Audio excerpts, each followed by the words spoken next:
Hello friends, আপনারা দেখছেন daily scoop show. আপনাদের সঙ্গে আমি সঞ্জীব। প্রথমে আপনাদের একটা ছোট্ট গল্প বলি, এরপর কেন বলছি সে প্রসঙ্গে আসব। সালটা 2020 মার্চ। গোটা বিশ্বে করোনা সবে থাবা বসাতে শুরু করেছে। লকডাউন শুরু হওয়ার ঠিক আগে ইসলামাবাদ বিশ্ববিদ্যালয়ের এক তরুণ আর সকলের মতোই ফিরে গিয়েছিলেন বাড়িতে। আর অনেকের মতোই তখন তার সামনে এক অনিশ্চিত ভবিষ্যতের স্বপ্ন। তার বাড়ি ছিল ইসলামাবাদ থেকে কয়েকশো মাইল দূরে দক্ষিণ পশ্চিম বালুচিস্তানের কম জনবসতির ছোট্ট এক শহর খারানে। 11 মে 2020 এই খারান শহরের উপকণ্ঠ থেকেই হঠাৎ নিখোঁজ হয়ে গেলেন সানা বালোচ। বিবিসির এক জার্নালিস্ট খবরটির ওপর একটা স্টোরি করতে সেখানে গেলে সানা বালোচের খবরটি জানেন এরকম কয়েকটি সূত্র নাম প্রকাশ না করার শর্তে জানায়, বালুচিস্তান সেনার নিবাসে অন্দরের কন্ডেম সেলে তাকে নিয়ে যাওয়া হয়েছে। সানার পরিবার জানে না কিংবা বলতে চায় না সানা কোথায় আছে। সানা বালোচ কোথায় আছে এ অভিযোগ জানাতে তারা থানা, পুলিশ বা আদালতেও যাননি। এর মানে এই নয় যে তারা সানা বালোচকে নিয়ে উদ্বিগ্ন ছিলেন না।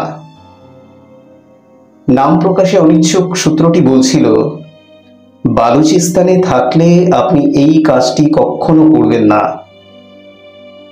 সানা বালোচ আর ফেরেননি।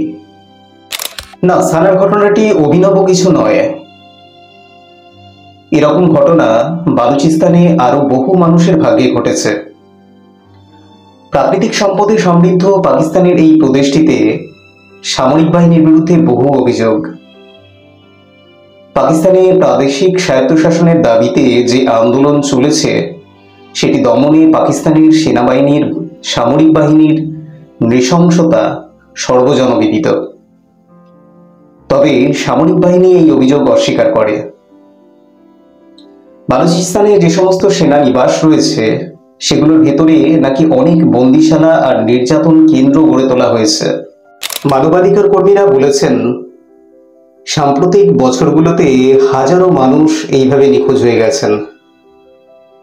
বালুচিস্তানে থাকলে আপনি এই কাজটি করবেন না। আপনি নীরবে অপেক্ষা করবেন, ভালো কিছুর আশা করবেন, যেমনটা করেছিলেন শাহাদাত মুমতাজের বাবা মা। শাহাদাত মুমতাজ বালুচিস্তানেরই একজন ছাত্র। 2015 সালের শুরুর দিকে তিনি নিখোঁজ হয়ে যান। তার পরিবার একেবারে চুপ করেছিলেন। তাদের ছেলে ফিরে আসে কয়েক মাস পর। তবে শেষ পর্যন্ত তার বেলায় ঠিক কি ঘটেছিল সেটা হয়তো অন্যদের জন্য একটা ভালো শিক্ষা হতে পারে। এবছরের মে মাসে 1 তারিখে শাহাদাত মুমতাজ পাকিস্তানের সেনাবাহিনীর সঙ্গে গোলাগুলিতে নিহত হন। এটি ঘটেছিল সানা বালোচ নিহত হওয়ার 10 দিন আগে। বালুচিস্তানের একটি সশস্ত্র গোষ্ঠী বালোচ লিবারেশন আর্মি দাবি করেছিল শাহাদাত মুমতাজ ছিল তাদের দলের লোক। শাহাদাতকে যারা চিনতেন তারা একথা শুনে বিস্মিত হয়ে গিয়েছিলেন। বালুচ লিবারেশন আর্মি তাদের বিবৃতিতে বলেছিল, শাহাদাত মুমতাজ মারা গেছেন পাকিস্তান আর্মি আর তাদের দোসর ডেথ স্কোয়াডের বিরুদ্ধে লড়াই করতে গিয়ে। গতকাল আবার একটা সংবাদ শিরোনামে এসে গেল বিএলএ। বালুচিস্তানের কোয়েটা থেকে রমজানের ছুটি উপলক্ষে এক প্যাসেঞ্জার ট্রেন জাফর এক্সপ্রেসে খাইবার পাখতুনখোয়ার পেশোয়ারে যাচ্ছিল। ট্রেনে 450 জন যাত্রীর মধ্যে 100-র ওপর পাকিস্তান সেনা প্রশাসন এবং ইন্টেলিজেন্সের লোক ছিল। বালুচ লিবারেশন আর্মি বা বিএলএ ট্রেনটি হাইজ্যাক করে বোলান এলাকার 8 নম্বর টানেলে ঢুকিয়ে দেয়। বিএলএ এক বিবৃতিতে দাবি করেছে, ট্রেনের নারী, শিশু সহ সাধারণ যাত্রীদের তারা ছেড়ে দিয়েছে, কিন্তু পাকিস্তানি সেনা প্রশাসন এবং ইন্টেলিজেন্স পার্সোনাল ছাড়া হবে না। পাকিস্তান মাসেল পাওয়ার ব্যবহার করলে ফল হবে ভয়াবহ। শেষ খবর পাওয়া পর্যন্ত বিএলএ 30 জনকে হত্যা করেছে। কারা এই বালুচ লিবারেশন আর্মি? কেনই বা তারা পাকিস্তান প্রশাসনের বিরুদ্ধে এই সুদীর্ঘ সংগ্রাম চালিয়ে যাচ্ছে এত রক্ত খরচ করে? এর জন্য একটু অতীতে তাকানো প্রয়োজন। কালাত খানাত অর্থাৎ বেলুচি ছিল একটি বালুচ খানাত, যা পাকিস্তানের আধুনিক বালুচিস্তানের প্রদেশের কেন্দ্রে 1666 থেকে 1955 সাল পর্যন্ত ছিল। খানাত অর্থাৎ খাগানাত বলতে খান শাসিত একটি রাজনৈতিক ব্যবস্থাকে বোঝায়। খানাতে গোত্রীয়ভাবে সংগঠিত হয়েছিল, অর্থাৎ তারা অবশ্যই গোত্রীয়ভাবে সংগঠিত ছিল। খানাতে শাসকরা তাদের যোদ্ধা প্রজাদের সমর্থন ও আনুগত্যের উপর ক্ষমতা অর্জন করতেন। এর আগে তারা মুঘল সম্রাট আকবরের প্রজা ছিলেন। আহমেদজাই বালুচ এবং ব্রহ্মই খান 1839 অবধি স্বাধীনভাবে রাজ্য শাসন করেন। তারপর এটি ব্রিটিশ ভারতের সাথে সহায়ক জোটে শাসনকারী রাজ্যে পরিণত হয়েছিল। 1876 সালে কালাতের খান ও বালুচ সর্দারদের দ্বারা মাস্তং চুক্তির স্বাক্ষরের পর কালাত বালুচিস্তান এজেন্সির অংশ হয়। এটি 1947 সালের 12ই আগস্ট থেকে 27শে মার্চ 1948 পর্যন্ত স্বাধীন ছিল। এরপর খান তার রাজ্যকে পাকিস্তানের নতুন অধিরাজ্য হিসেবে স্বীকার করেন। 1955 সাল পর্যন্ত এটি পাকিস্তানের একটি দেশীয় রাজ্য ছিল। এটি তারপর পাকিস্তান সেনাবাহিনী অভিযান চালিয়ে জোর করে দখল করে এবং সম্পূর্ণভাবে তা পাকিস্তানের অন্তর্ভুক্ত করা হয়। ভৌগোলিকভাবে বালুচিস্তান পাকিস্তানের দক্ষিণ পশ্চিমাঞ্চলে অবস্থিত। ভৌগোলিক দিক থেকে পাকিস্তানের বৃহত্তম এই প্রদেশটির আয়তন 3,47,190 বর্গ কিলোমিটার। উত্তর পূর্বে পাকিস্তানের খাইবার পাখতুনখোয়া প্রদেশ, পূর্বে পাঞ্জাব এবং দক্ষিণ পূর্বে সিন্ধু প্রদেশের সাথে সীমানা ভাগ করে নেয়। পশ্চিমে ইরান এবং উত্তরে আফগানিস্তানের সাথেও সীমানা স্থাপন করে। দক্ষিণ সীমানা আরব সাগর দ্বারা গঠিত। বালুচিস্তান পাকিস্তানের সবচেয়ে সম্পদশালী প্রদেশ। বালুচিস্তানে ক্রোমাইটস, ফ্লোরাইট, মার্বেল, সোনা, গ্যাস, লোহা, পেট্রোলিয়াম, তামা ইত্যাদি এই সমস্ত কিছু প্রাকৃতিক সম্পদ রয়েছে। সিন্ধ প্রদেশের পরে বেলুচিস্তান থেকেই পাকিস্তানের প্রাকৃতিক গ্যাসের দ্বিতীয় সর্বোচ্চ যোগান আসে। বালুচিস্তানের চাগাই জেলার রেকোদিক শহরের কাছে বিশ্বের বৃহত্তম সোনা আর তামার মজুদ আবিষ্কৃত হয়েছে। এত সম্পদ, তবু বালুচরা পাকিস্তানের অবহেলা ও শোষণে জর্জরিত। বালুচিস্তানের এই বিশাল প্রাকৃতিক সম্পদের সিংহভাগ চলে যায় পাঞ্জাব প্রভিন্সের দখলে। নিজেদের প্রাকৃতিক গ্যাস তাদের কিনতে হয় দ্বিগুণেরও বেশি দামে। অর্থনৈতিক বরাদ্দ এখানে আসে নামমাত্র। পাকিস্তানের পাঞ্জাবের সঙ্গে বাকি প্রদেশের নাগরিকদের জীবনযাত্রার মানের তফাৎ আকাশ পাতাল।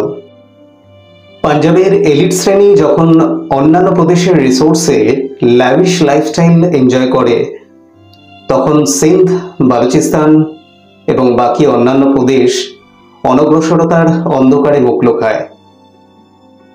এর ওপর 1948-এ অধিগ্রহণের নামে স্বাধীনতা হরণের প্রশ্নে মুখ খুললে নির্বিচারে গুম, খুন, রক্ত খরচের খেরো খাতা থেকে জন্ম নেয় বিএলএ, বালুচ লিবারেশন আর্মি। কয়েক দশকের বালুচ জেনোসাইড এদের চোয়াল শক্ত করেছে। বালুচ জাতীয়তাবাদী মতাদর্শে এরা দীক্ষিত। আজ যে খবর শিরোনামে এসছে তা পাকিস্তানের বালুচ জনগণের প্রতি বহু দমনপীড়ন উপেক্ষার ফসল। পাকিস্তান বালুচিস্তানের প্রাকৃতিক সম্পদ নিজে লুট করেই ক্ষান্ত হয়নি। যেখানে তাদের পরিকাঠামো দুর্বল, সেখানে তারা চীনকে আহ্বান জানিয়েছে। দক্ষিণ এশিয়ার ভূরাজনীতিতে তখন চীনের প্রয়োজন ছিল পাকিস্তানের গদর পোর্ট। সুতরাং ভঙ্গুর অর্থনীতির পাকিস্তান ঋণ শোধ করতে পারবে না এটা জেনেও চীন বেল্ট অ্যান্ড রোড করিডোরের অন্তর্গত সিপ্যাক প্রজেক্টে তখন পাকিস্তানকে $60 বিলিয়ন ঋণ দেয়। এই সিপ্যাক প্রকল্পের প্রাকৃতিক সম্পদ সমৃদ্ধ বালুচিস্তানকে অন্তর্ভুক্ত করা হয়, কিন্তু বালুচদের মতামত উপেক্ষা করা হয়। বালুচরা অভিজ্ঞতা থেকে বুঝতে পারে এতে তাদের কোনো উপকার হবে না। বালুচিস্তান প্রতিবাদে সরব হয়। বেসরকারি হিসেবে এই প্রতিবাদ দমন করতে প্রায় 20,000-এরও বেশি বালুচ প্রতিবাদী যুবককে গুম করে পাকিস্তানি সেনাবাহিনী। 2023-এ বালুচিস্তানের প্রত্যেক ঘর থেকে বালুচ মহিলারা এই বিচার বহির্ভূত গুম, খুন, হত্যাকাণ্ডের প্রতিবাদে বালুচ মানবাধিকার কর্মী ডক্টর মেহরান বালুচের নেতৃত্বে বালুচিস্তানের তুরবাত টু ইসলামাবাদ লং মার্চের ডাক দেয়। মেহরান বালুচের বাবা আব্দুল গফফার ল্যাঙ্গোভো বালুচিস্তান মানবাধিকার হরণের বিরুদ্ধে সোচ্চার ছিলেন। 2017 সালে তিনি পাকিস্তান সেনাবাহিনী কর্তৃক অপহৃত হয়ে খুন হন। এই লং মার্চের উদ্দেশ্য ছিল বালুচিস্তানে ঘটে চলা জেনোসাইডের প্রতি আন্তর্জাতিক মহলের দৃষ্টি আকর্ষণ করা। ইসলামাবাদে প্রতিবাদ চলাকালীন পাকিস্তান প্রশাসন কর্তৃক হয়রানি এবং পরে প্রতিবাদীদের আটক করা হয়। পরে জামিন মঞ্জুর হলেও কিছু প্রতিবাদী ছাড়া পেলেও আইনজীবী এবং মিডিয়া রিপোর্ট অনুযায়ী অনেক নিখোঁজ ছিলেন। টাইমস ম্যাগাজিন 2024 সালের অক্টোবরে মেহরান বালুচকে বছরের 100 জন উদীয়মান প্রতিভাশালী নেতার একজন হিসেবে মনোনীত করে রাষ্ট্রীয় নিপীড়নের বিরুদ্ধে তার অসাধারণ সাহস এবং বেলুচিস্তানের জোরপূর্বক অন্তর্ধান এবং মানবাধিকার লঙ্ঘনের বিরুদ্ধে তার নিরলস সমর্থনের স্বীকৃতি স্বরূপ তাকে টাইমস ম্যাগাজিনের পেজে স্থান দেন।